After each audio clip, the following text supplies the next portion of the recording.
د یو داسې وخت چې په دې ټیم کې انسان د انسان غوښې هم خوري ځکه د خوراک دپاره د ده سره څه نه وي. دوستانو په دې ټیم کې په دنیا کې د خوراکي هر شی غیب شوی وي بلکې دې ټیم کې انسانان په یو شي پسې محتاج وي. یو هلک په ګاډۍ کې بسکټ بیا مومي دی د خپل د پلار نه د بسکټ پټ کړي. د دې بسکټو د وجې د پلار او د ښځې زندګي ډېره په خطر کې پاتې شي. د کهاني په شروعات کې منګه په ځنګل کې یو پلار او زوی اینو چې دوی په دې ختمه شوې دنیا کې د دې سړي خپل د لاسو یو تیر جوړ کړی وي چې دی په یو سور پسې ورپرېږدي. دا سور په دې تیر ولګي او زخمي شي. دا سور د دونه د دغه ځای نه وتښتي. دا پلار او زوی پسې ډېر ځای پورې شاته لاړ شي خو د دا سور میلاو نشي مخې ته دلدل وي.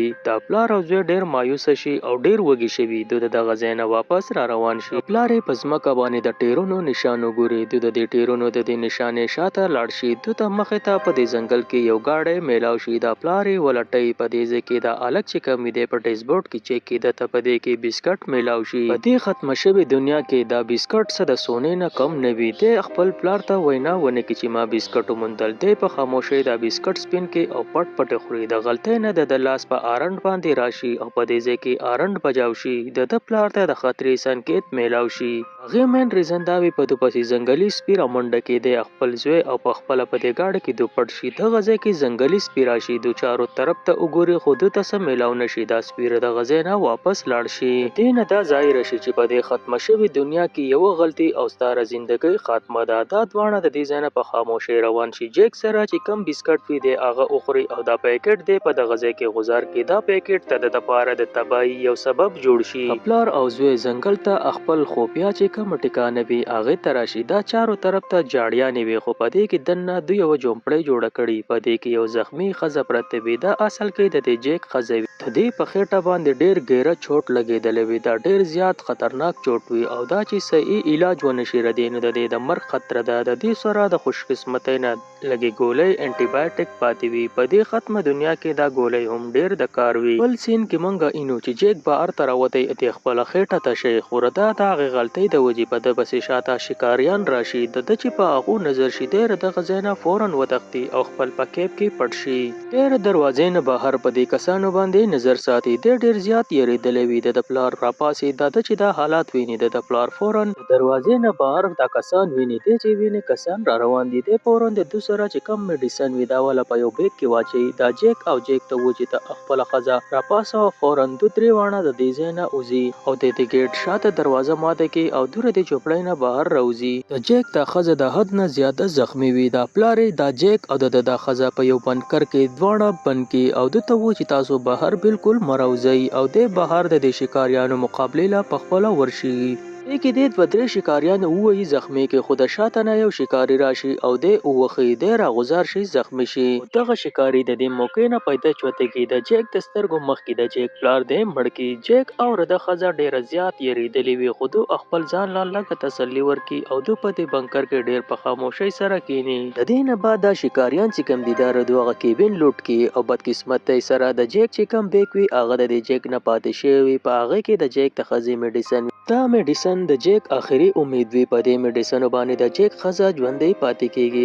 دوی د سترګو مخکې د پلار وتړي او د دې ځای نه بوځي. بل طرف ته د دې شکاریانو مشر دا ټینک ته ډکنه کولاوي خو جیک پې د لاندې نه ډېر زیات زور وکړي. ښکاریانو مشر نه دا ډکنه کولاو نشي. دی پکې دننه سیکی خو دا خړه وي او د باندې سقابین ولګي. د دې د وجې دی دا پرېږدي او د دغه ځای نه لاړ شي. جیک او د ښځې ته لږه تسلي میلاو شي. جیک د دې نه بعد بهر راوځي او د خپلې جوپړۍ طرف ته راشي. د جوپړۍ بالکل د ظالمانو تس نس کړی وي. د خپل پیکټ د بسکټو ویني چې دا زما د غلطۍ د وجې دا هر سره وشو. د سچو نه غلط د سره په دې ټایم کې دا کار وشي چې د ښځه ډېره زیاته زخمي وي او دا بېهوشه شوې وي. په جیک سره په دې ځای کې یوه لار د جیک وایي چې زه خپله ښځه مړه کړم خو ده نه د دې دا مرګ برداشت کېږي نه ولې چې د پلار هم د مخامخ مړ شو. دی دا فیصله وکړي چې زه به د ظالمانو نه د خپل د ښځې میډیسن راوړم او د خپل پلار بدله به زه ردونه اخلم. د دې نه بعد بعد د خپل ښځې ته د اوبو یو بوتل پرېږدي او د دغه جوپړی په دې پسې جوخته بند. دا په دې جومپړی کې محفوظه پرته وي. دی خپل د پلار د وینو شاته پیچو کې دا شکاریانو د پلار وجل او د هغه نه وینې وتلې وي او د په هغه وینو باندې شاته په خپل پلار پسې روان شي. د سزا پورې لاړ شي خو د حالات ډیر زیات خراب شي. د لا ډیر زیات یخ کېږي. د جیل نه پورې ماشوم ویني. د چې په دې ماشوم نظر شي دی په دې ماشوم پسې را منډه کې. دا ماشوم د دنه منډه کې خپل کور ته دروازه پسې بند کې خو جیک دروازې له لتی ورکی او دا دروازه ماته کې د کور ته دنه راشي. ماشوم د خپل نیکه سره پټ شي خو جیک دوی ته څه ونه وایي بلکې د غزین یو پتلون راوالي هغه واچي او ځان له یو کوټ راوخلي. دا کوټ واچي او د غزین په خاموشۍ واپس دی اوزي. د په ځنګل کې مخې ته لاړ شي. د د پلار اډوکه ښکار شي. د په د قضې کې الټي وکي. د وای چې زما پلار دی ظالمانو وخړو. ډیر خفګان نه خپل د پلار د اډوکه په د قضې کې خخ کی. د پاته د که زما خزه ژوندۍ پاتې کېږي نو مال به جل سه جل د شکاریانو ته ځان رسول پکاري چې زه د غونه خپل هغه میډیسن واخلم. کاریانو د خپل نشانونه غیب شوی وي. د یو ونه ته وخیږي د لرنه لوګي ښکار شي خو رته په قسمتي وي چې د ردیونه نخکته راغزار شي او ردی شور د وجې په د پسې سپیره منډه کې د فورن په د ګډه په پاسي. د فورن د غزینه د تختیدو کوشش کوي. د پته د چې زولري نشم تلغه په د غزې کې لرګي او اور پروت وي. د زرزر اور چالو کې او ځان نه د سپي په دغه اور د وجې وزغلې. د پته د چې سپي او کوسمره هم زناور دي هغه د اور نه ډیر زیات یریږي. د دې د وجې ثابت شپه د ځان نه سپي زغلې. هر وخت جیک په خپل میشن باندې بیا وزیده ته یو جوپړی غونتخ کار شي. د دې ته دننه نوزي. د تپک یو ماچس او یو چاکو میلاو شي او یو شنه غونتا سیټي میلاو شي. چې د دې کیمپ نه بهر راوځي د نظر بیا په غ ماشوم ولګي او ماشوم چې دی بیني اگر دنه بیا وتخ غزه کې یو نه دی وی. دا جیک په دې نه دی باندې رو روان وي. د تپوبو کې وینه ښکار شي. د په پټه پټه لاړ شي د ونه شاته چې وګوري الته کې هغه شکاریان یو خزوي هغه چاکوان انځي. جیک دې ته ډیر په غور سره ګوري. دا خزه خپل چاړې ویني او ردی زینه پاسي روانه شي. جیک هم د دې شاته پیچه کوي چې د دې کیمپ په کمزه کې دی او لکوټه مخ ته جیک د غزینه یو ګټه راوالي او په دې خزه پسې شاته پټ پټ روان وي. د یوې جوپړی ته ورنوزي. د بیک ښکار شي خو په هغه کې میډیسن نه وي. د په دغه ځای کې خپل میډیسن ګوري. د شاته په آینه کې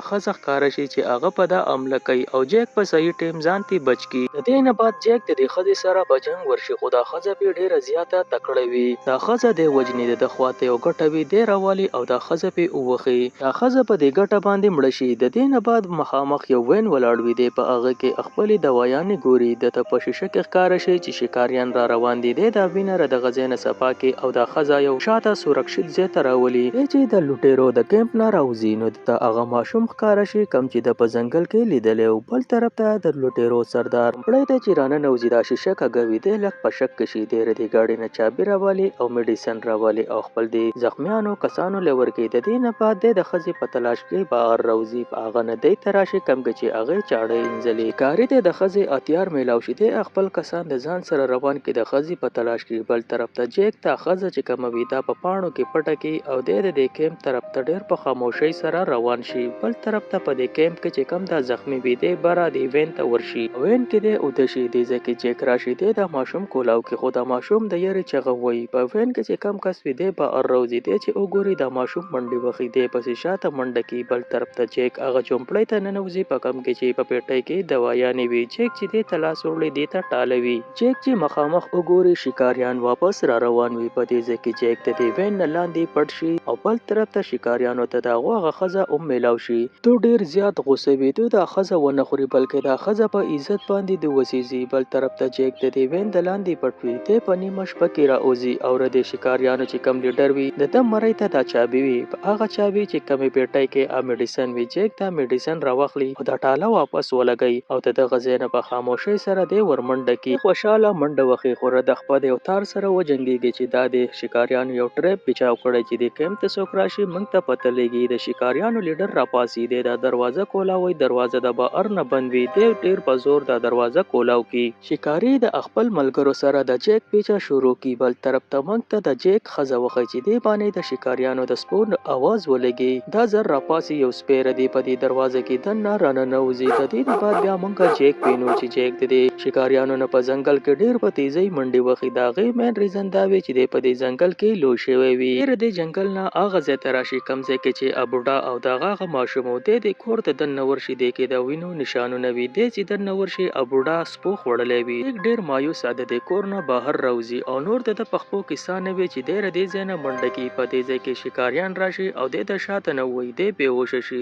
جیک له چې کله اوش راشي مخامخ یو شکاري ناست وي او هغه یو چاړه تیره کوي. باقي کسان دی ژوندی پخوي. په دې ځای کې جیک ته خپل ښځه رایاده شي. دی په ځان کې لږ همت پیدا کړي. د مخامخ اګنټي پرته وي. دی د اګنټي راوالي او د اګنټي بچاو کې یعنې دا شپېلۍ چې دی ووایي دې طرف ته سپي را روان شي. په دې ځای کې دا لیډر د تنه د شپېلۍ اغوستو کوشش کوي خو په دې کې ډېر ټایم ضایع شوی وي ځکه چې سپي ردو طرف ته را روان وي. دې ځای کې دا شکاریان د دې ځای نه وتښتي او جیک هم راپاڅېدی په خپل وړوکي چاقو ځان آزاد. هغه ځای کې یوه ونه وي. دا ونې د لاندې دی ځان پټ کړي. سپي چې لاړ شي دی راپاڅي دی د شکاریانو دا کپړې راوالي دا واچي او د دغه ځای نه وتښتي. شکاریان چې واپس راشي د سپو نه ځان آزاد کړي. جیک تښتېدلی وي. دو په جیک پسې شاته پیچه شروع کړي. دې ځای کې یو شکاري ته د ونې شاته جیکټ ښکاره شي. دی وللته ورکړي خو هغه هسې جیکټ وي. جیک پې د ونې نه راټوپ کړي او دا شکاري په دغه ځای کې ووایي دی مړ کړي. د دې نه بعد جیک د د لاش راښ کړي یعنې پټی یې. بل طرف ته یو بل شکاري را روان دی. هغه دا مطلب وي چې دا زموږ ملګری دی.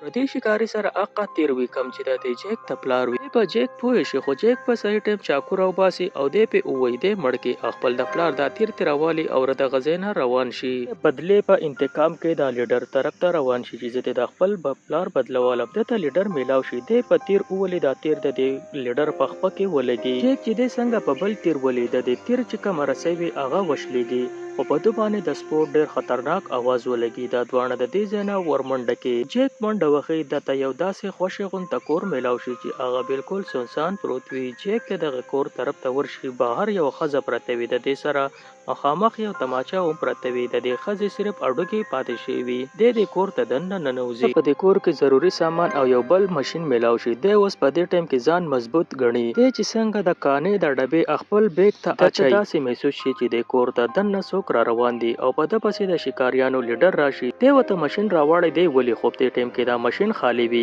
دا لیډر په ده پسې رامنډه کړي او د ده سره په جګړه ورشي. دی په دې جیک باندې ډېر زیات تکړه وي. دی جیک راغوځار کړي. جیک وجني خو د ده په خپه کې چې کم تیر لګېدلی وي جیک هغې له زور ورکړي. دا لیډر د دړ د وجې دی چغه کړي. د ده پکړ په جیک باندې ډیله شي. جیک په دې ځای کې فورن پاسي په ټیبل تماچه پرته وي. دی دا تماچه راوالي او دا لیډر پې فورن په دغه ځای کې دی په دې مخ باندې وولي او دا لیډر دی مړ کړي. جیک د دغه ځای نه راپاسي او فورن خپل د کور طرف ته منډه کړي. د ته په لاره کې هغه ځای ښکاره شي کوم ځای کې چې ماشوم وي. دی د ده لپاره د خوراک یو دوه درې ډبې پرېږدي او دی په ځنګل کې منډه کوي. دی چې جومپړۍ ته راشي جومپړۍ بالکل خالي وي. دا ښځه ده ته نه ښکاري. دی ډېر زیات مایوسه پریشانه شي چې دنیا کې خو صرف زه یوازې پاتې شم خو په دې ټایم کې د ده په اوږه څوک لاس کېږدي یعنې د ده ښځه په دې ځای کې ژوندۍ وي او د ده له لاسه تسلي میلاو شي. دا کهاني په تاسو څنګه ولګېده؟